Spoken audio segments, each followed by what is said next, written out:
Good afternoon. This is Glenn Edison for Valley Views, and we're certainly glad to have you. And we say afternoon because it is today. We're over here at the Chamber of Commerce recording today, and with us we have County Mayor Keith Cartwright. And today we're going to be talking about the Lions Club, about their toy drive and food drive that they have every year. And Mr. Cartwright's got some things for us, a little history we want to go over with, and if we have time we're going to talk about some other things, but this will probably take most of our time. So Keith, thanks for being with us today. Thanks for having me, Glenn. And why don't you go ahead and share with us a little bit of the history of this Sure. Lions Club? Sure. The Dunlap Lions Club, we began operation officially in 1945 with a group of businessmen from Sequatchie County. And the motto of the Lions, of course, is "We Serve." And we've been doing that through this Christmas basket giveaway and toy drive since 1955. I guess it took us 10 years to get our running legs under us, but since 1955, when the Dunlap Lions Club made deliveries to 6 families in Sequatchie County on Christmas Eve, the project has continued each year, and today more than 500 low-income families will receive a basket and or a toy this Christmas. Now that's built, I think last year we had over 600 families that we served. We're not quite expecting that this year, but who knows? We'll be ready if that happens. Well, I know this year will probably be different for the Lions Club since we've had a crazy year anyway. Yeah, most of our membership is elderly. I'm pushing 60, and I'm one of the younger ones, but we have recruited some younger folks to help us out. But a lot of those folks are staying inside and away, so that'll put double duty on some of the other folks that are in the Lions Club. But we'll get it done. Well, good, because I know, of course, like I say, it's a time for everybody to be cautious, but at the same time, we want to make sure that these other families who are underserved get served. Absolutely. And I know in the past that number seems like it increases year to year. And one of the key things that I like about the food drive is it's all for residents of Sequatchie County. It stays right here. Occasionally we will drift over into Hamilton or up into Bledsoe County if there's a special need, but they have organizations too with the Lions, and most of the time we'll call that organization in that area, and then they'll service those needs themselves.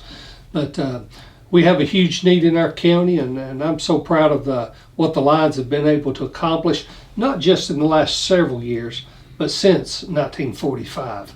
The Lions Club, 1.6 million members worldwide. Wow. The largest service organization in the world. Some years back, I remember when Wayne Reynolds and Howard Hatcher and Jim Jones and some of those guys would stand in front of the right here in the red light in the middle of the street. Carl Hurd and some of those folks taking up monies each year for white cane days and hearing aids and eyeglasses for the ones that have that need. But we do many other things too in the community.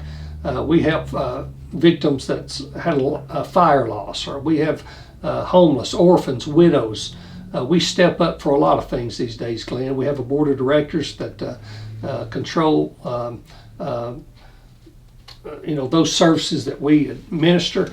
We're very active. We meet twice a month, and we stay busy. So we'll continue on that tradition of We Serve, and that's what the Lions Club are all about. Well, I know last weekend you had stuffed the truck at Walmart and Walgreens. That's correct. And how successful was that? Well, the beautiful thing about the Lions Club, we have many partners. The Dunlap City Police and the Sheriff's Department get together and do Stuff the Truck. Now, once they collect those toys and or monies, they bring those to us, to the Lions Club. Also, Tombo Green and Angela down in the Cartwright community, they do a big toy run. Now that happens Saturday. They'll bring us toys and a check and other things, assorted things. They're always big to show up. And but last year we raised, right at $25,000, and that seems to be about annually what we raise. But typically we'll give out about $28,000 worth of stuff. But we have an active group And the joy of Christmas is about giving, and we certainly enjoy doing that on Christmas Eve. And you guys out there, if you want to really teach your kids or your grandkids, show up Christmas Eve at the rescue squad about 7 o'clock. We're going to give you your Christmas by giving you an address or two with some toys to go hand out in food baskets. The rewards of Christmas.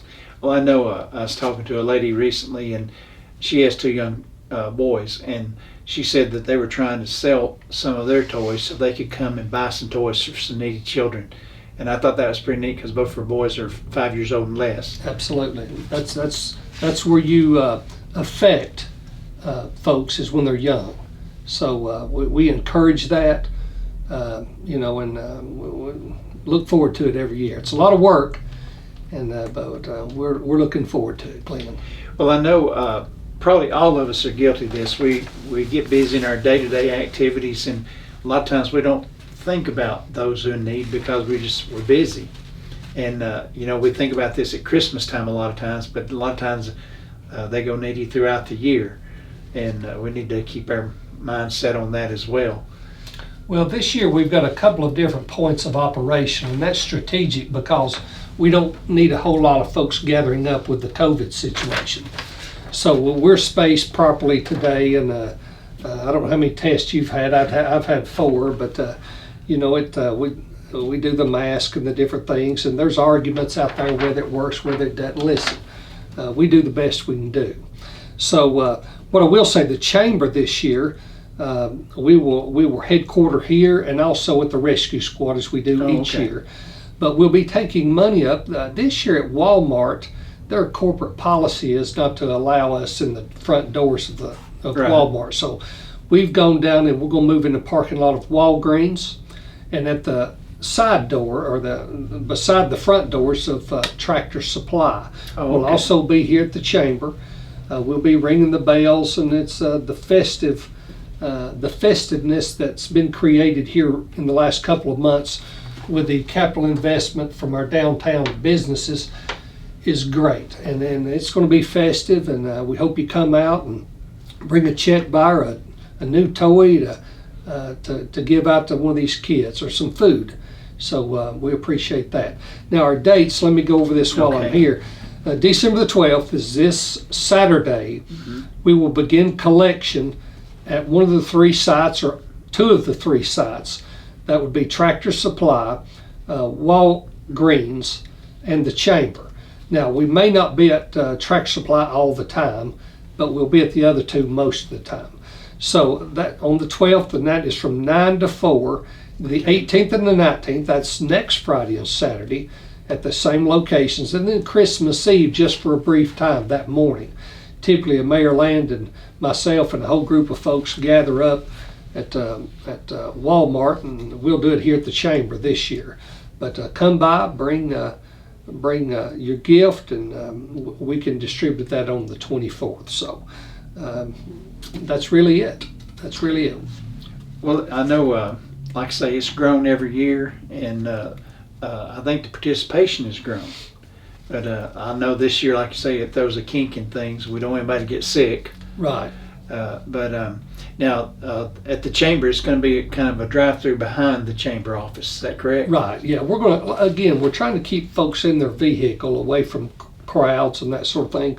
Many of you know we've had a spike in our COVID active cases. And guys, listen, nobody knows the answers to this thing. It's highly contagious. We're trying to be careful and yet still live our lives. So, we're doing the best we can do, but let's be smart about it, like we've been. Out of 12 counties, Mayor Land and I talk every morning, and Winfred Smith, Norman Hatfield, some of us do. We, out of 12 surrounding counties, we are the lowest in the numbers per capita of active cases, of cases overall, of deaths. Now, Van Buren County is a little lower than we are in deaths, but per capita, we're ahead of them. Well. So, small counties, small town America, thank God for them. Well, and, with this, we're talking about this emergency order that had to be issued. I know a lot of people, everybody has their own opinions and ideas about the coronavirus and all this, but it amounts to we all have to kind of work with each other on this. And I know y'all have had to close down a lot of the county offices. Yeah. And well, let me say this: we've not closed down anything. We closed ingress and egress to those buildings. yes, I was just explaining to Ethan Lloyd with Bledsoe Telephone a few minutes ago. We do curbside service. We do the open windows, of course, email. Front door service. We're doing whatever it takes to serve the citizens of Sequatchie County. If you have a problem, call my office or call with the tag office. Whatever you need, we'll make sure we take care of you. So we want you to get those services. We do have several that have tested positive in the county offices or have been exposed. So we're taking precautions, procedures and policies that we passed some months ago. We're following those, and they're based off what CDC guidelines are. Again, guys, we're not claiming to be smarter than everybody else. We're just doing what we feel is common sense. I know that I get a lot of folks on both sides of the fence saying, Keith, you have got to mandate mask. Well, I'm not going to mandate mask. First of all, who's going to enforce it? yeah, I mean, there's no possible way to enforce it. And we're going to keep government at bay. We're there to facilitate, not regulate. There's some regulation we do, but we will follow the law. Now, if that becomes law, if Governor Lee steps up and mandates mask the law, listen, we'll follow suit. Again, it's going to be hard to regulate, and that's the reason he hasn't done it. He recognizes that everyone has choices. I pray and ask the people of Sequatchie County to do the right thing. If you're sneezing, wheezing, limping, not feeling good, stay at home. yes. Wear a mask. I don't know the science behind what mask works and what doesn't, but I can only tell you if it makes someone else feel better, you've done your job. It's a respect thing. It's a love thing, just from the love of your neighbor, respecting your neighbor, do that for us. So, but we will, the state of emergency, I know that just a couple of weeks we noticed an uptick in our active cases, and that's what we look at, Glenn. We have to look at what's going on right now. We can't change what happened or what's going to happen for that matter, but we can certainly curtail the outcomes we feel. So we looked at that uptick, and to remain in a state of readiness, so to speak, when we make the declaration of an emergency, we move up the ladder in being able to get supplies, PPE, hospital care, whatever it might be, emergency services. Well, we move up that list because we've declared a state of an emergency. And back when we declared it before, we had about 20 active cases. Today we're up to over 80 active cases. So we think that it'll peak again tomorrow. We think we possibly could go over 100 active cases tomorrow.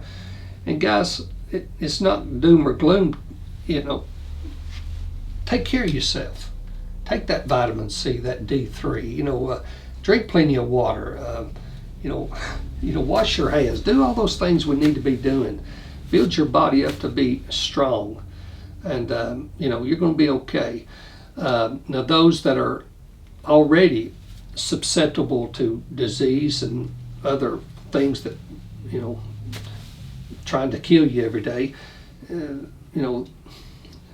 it's going to be tough. We have to support them and protect them at all cost. So bear with us. Mayor Land and I don't know everything, but we do work together every day, and we'll continue to do that. And it's not for a vote, or it's not for anything. We've been doing this for a while now, since March. So we support the school system and what they are trying to do and what they've been doing. We support the churches and the pastors and what they're doing with their flocks, and businesses. We support them. They're the livelihood of small businesses, the thing that drives America. So we need to get out and support those folks. So be careful, and donate to the Lions. Well, we appreciate your time, Keith, and for everyone, again, be careful with this coronavirus. We don't want anybody sick, but make sure you're going to donate. If you're going to donate to the Lions Club, Tractor Supply, Walgreens, or behind the chamber, because it does go for a good cause and a needy cause, and it goes straight to the citizens of Sequatchie County. So with that, I'll let you go. Thank you, and remember, as always, thank you to BTC Fiber for sponsoring our program, and you can see it live on YouTube, their YouTube page and Channel 18. Thank you. Thank you, Glenn.